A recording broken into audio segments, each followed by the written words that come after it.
ẹgbọ́n náà níbo ni wọ́n máa sin òkú bàbá Suebebe sí báyìí pẹ̀lú gbogbo controversy tó wà ńlẹ̀ pẹ̀lú àwọn mọ̀lẹ́bí bàbá Suebebe. Ìbéèrè ńlá ò ní wòlíì Ìpèmílókàn fi sọ̀kò ránṣẹ́ sí Pst Agbala Gabriel lórí ọ̀rọ̀ ikú bàbá Suebebe tí ìròyìn ẹ̀ bá ọ̀pọ̀ ní òjèèjì. Ṣé mọ̀ pé lónìí ọjọ́ Wednesday náà ni a rí gbọ́ wípé bàbá Suebebe gbajúmọ̀ òṣèré tíátà Yorùbá tí Pst Agbala Gabriel ràn lọ́wọ́ láti gba donation fún ìtọ́jú tí wọ́n sì tún kọ́lé fún wọn gan sí inú Agbala Gabriel estate. Látìgbà tí ìròyìn ikú bàbá Suebebe sì ti lu sórí ayélujára ní ọ̀pọ̀ tí ń wò wípé pẹ̀lú gbogbo controversy tó wà ńlẹ̀ pẹ̀lú àwọn fámìlì bàbá Suebebe, níbo wá ni wọ́n máa sin bàbá Suebebe sí, àti pé ṣé àwọn mọ̀lẹ́bí wọn gan máa dìde báyìí láti wá ṣe ètò ìsìnkú bàbá Suebebe, àbí báwo ló ṣe máa jẹ́ gangan? Nítorí ṣe mọ̀ Pst Agbala Gabriel gan fúnra wọn ti jáde rí láwọn àsìkò ìgbà kan láti wá bẹ àwọn mọ̀lẹ́bí bàbá Suebebe wípé kí wọ́n jọ̀ọ́ kí wọ́n wá wo àlàáfíà bàbá Suebebe, eléyìí tó ṣe pé a sì rí nǹkan kan gbọ́ bóyá wọ́n wá àbí wọn ò wá kó tó di pé ìròyìn ikú bàbá Suebebe wá jáde lénìí ọjọ́ Wednesday June 12 ọdún 2024. Ikú bàbá Suebebe ó ní wòlíì Ìpèmílókàn describe gẹ́gẹ́ bí ikú ìsọnù, eléyìí tó ṣe wípé kò yẹ kí ó jẹ́ irú àkókò yìí tí Pst Agbala Gabriel wà nínú controversy kan already ló yẹ kí ikú ìkí ó ṣẹlẹ̀. Kí ló dé tí wòlíì Ìpèmílókàn fi lérò wípé ikú ìsọnù ó ní ikú bàbá Suebebe jẹ́ fún Pst Agbala Gabriel, àti pé ìbéèrè tó ń tapátasẹ̀ nínú gbogbo èèyàn yìí nípa wípé níbo ni wọ́n á sin bàbá Suebebe gan sí. Ẹ̀yin èèyàn, ọ̀rọ̀ máa pọ̀ nínú fọ́nrán ilé yìí o. Welcome to DG Naija Television. Please remember to subscribe, like, comment and share this video. Lásìkò yìí kábíyèsí rí Olódùmarè, ikú yìí ikú bí ikú ìsọnù ni o, ikú bí ikú ìsọnù ni o. Kì í ṣe lásìkò tí ọmọ ìyá wa nínú ẹ̀sìn Kristẹni tí ó ń la àwọn àlàkọjá kọ̀ọ̀kan, kì í ṣe irú àsìkò yẹn ló yẹ kí bàbá Suebebe jáde láyé. Ikú tó jẹ́ pé ó ṣeé ṣe kó fẹ́ sọ̀yàn lẹ́nu ni. Afeez Adéwálé, amen, mo ṣàmì sí àdúrà yẹn, God bless you. Ikú tó lè sọ èèyàn ní ẹnu ni. Ikú tó bá ti pa ẹ̀dá láyé, ẹ jẹ́ á gbà pé Ọlọ́run mọ̀ sí. Ènìyàn ló pa ènìyàn, Ọlọ́run ló pààyàn, ẹ jẹ́ á gbà pé Ọlọ́run mọ̀ sí.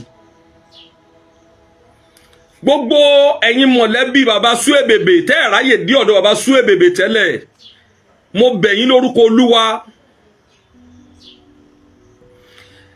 ẹ ṣe gbogbo tó bá yẹ kẹ́ ṣe lórí ọmọ ìyá yín, ọmọ bàbá yín, àbúrò ẹlòmíì ní àárín fámìlì yẹn.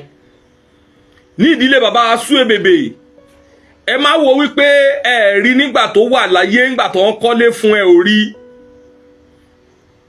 Olúkálùkù ló ní nǹkan kan àbí ìkejì láti sọ nípa ohun tójú rẹ̀ rí o.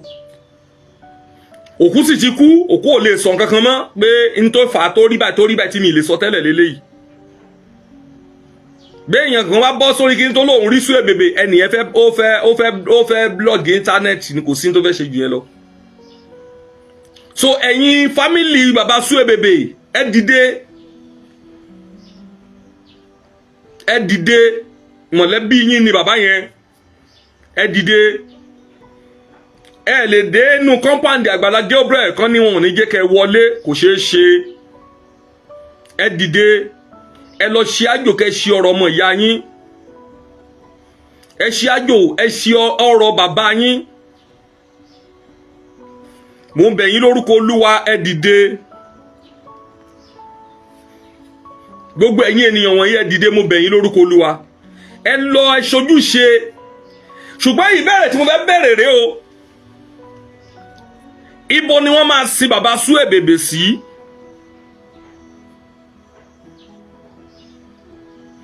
Ibo ni wọ́n máa sin bàbá Suebebe sí? Ṣé ilé tá a kọ́ fún ni? Àbí wọ́n ń gbé lọ sí ìlú wọn láti lọ sin síbẹ̀?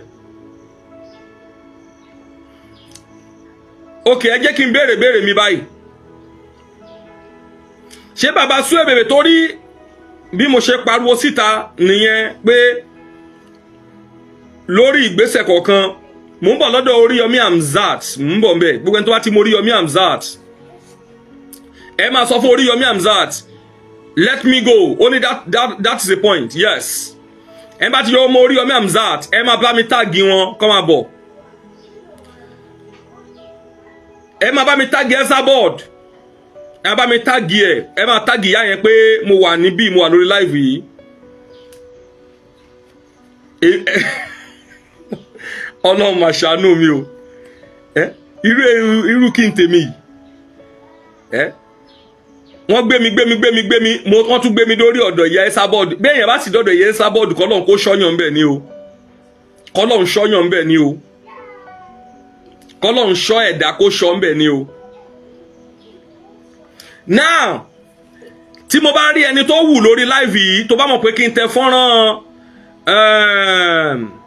ìdùnnú homes and property tí evangelist kan tí wọ́n fi ẹ̀sùn tó fi ọ̀rọ̀ tọ́rọ̀ kàn wọ́n lára nínú àlàyé tí wọ́n ṣe láàrin in tó transfer láàrin àwọn àti Agbala Gabriel, tẹ́ bá fẹ́ kí n release fọ́nrán yẹn síta kí n play ẹ̀ fún yín kẹ́ gbọ́, màá play ẹ̀ fún yín kẹ́ gbọ́, torí àwọn kan sọ pé ó parọ́ ni wọn ò ṣe kinní kan.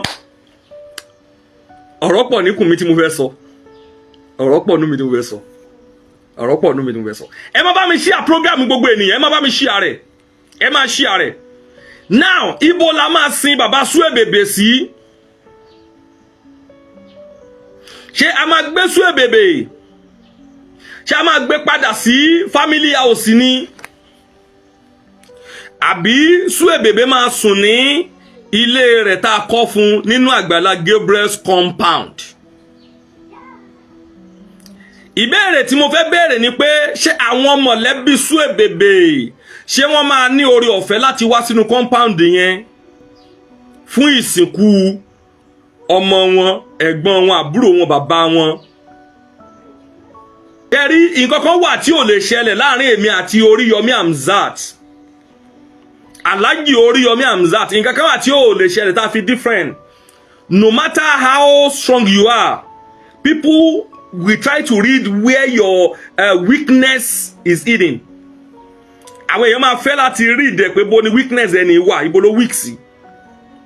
And that is exactly what can never happen. Irú yẹn tó ṣẹlẹ̀ lọ́dọ̀ àgbẹ̀ lọ́dọ̀ Oríyọmí yẹn kò lè ṣẹlẹ̀ lọ́dọ̀ mi. You know why?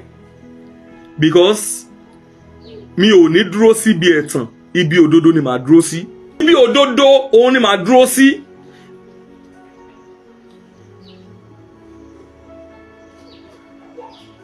So anybody tó bá sọ pé o fẹ́ gbé nǹkan kan, o fẹ́ ṣe lábẹ́, o wá bọ́ sórí comment section, bóyá àwọn tó ń blog mi káàkiri, àwọn bloggers tó ń blog mi káàkiri, tó ń blog mi lórí show mi, tó ń blog káàkiri, at the end of the day wọ́n á sọ títí ní kíní kan ìgbà kan wọ́n á sọ̀rọ̀, o wá bọ́ síbẹ̀, ìwà bẹ̀ sí ní sọ̀rọ̀ ń bẹ̀, kíní kan, the man is not a man of God, the kíní kan is not a God of God. Oh, the more reason ta fi máa mẹ́ tó ń pè ní man of God wá. Oríyọmí Hamzat ó mọ ohun tó kó yà jẹ òun bí mo ń sọ̀rọ̀ lọ́wọ́lọ́wọ́ yìí, ó mọ ohun tó rí dínkù òun, ó mọ ohun tó fi ń wọ́lẹ̀. Oríyọmí Hamzat mọ̀, Oríyọmí fúnra rẹ̀ mọ ohun tó fà á, and I am sure pé Oríyọmí máa regret action ẹ̀. I am sure Oríyọmí Hamzat tí mo mọ̀ dáadáa, tí mo ti ní encounter tí mo ti jókòó pẹ̀lú ẹ̀ wọ́n náà wọ́n rí, wọ́n mọ̀ pé àwọn fúnra wọn mọ̀ wípé àwọn gá máa regret action yẹn, àwọn gá máa regret pé kí ló táwọn ò ṣe kíní yẹn báyìí táwọn ṣe báyìí. I won't say more than that, but ìyẹn kọ́ ni issue.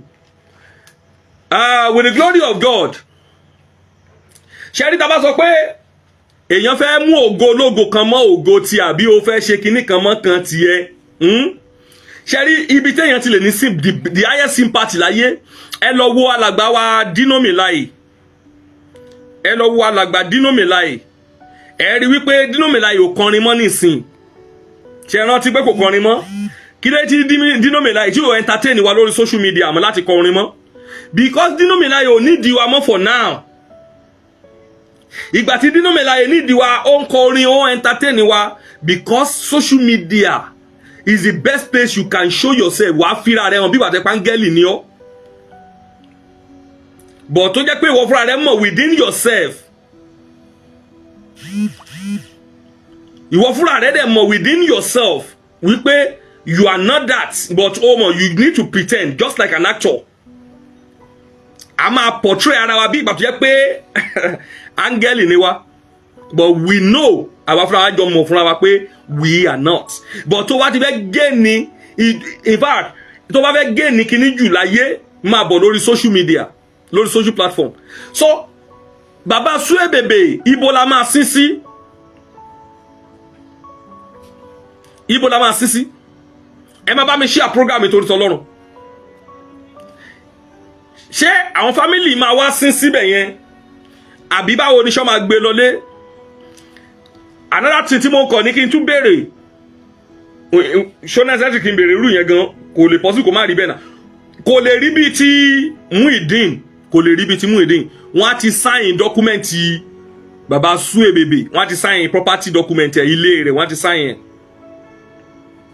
Gbogbo owó bàbá Suebebe dẹ̀ ní mo mọ̀ pé á wà ní account bàbá Suebebe ń tiẹ̀. I'm sure of that. So Agbala Gabriel,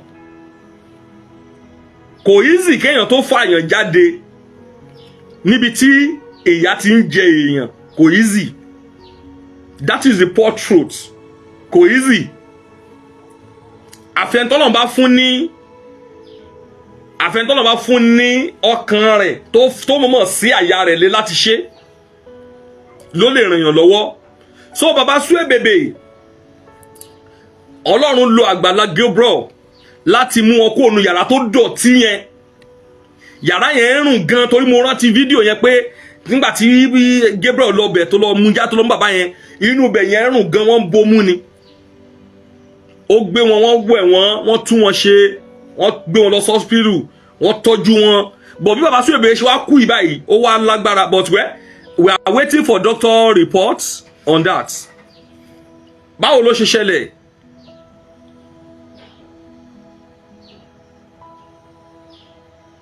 Báwo ló ṣe ṣẹlẹ̀?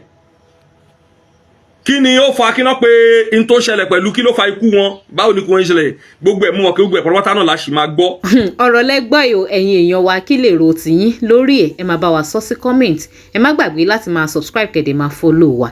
Thanks for watching.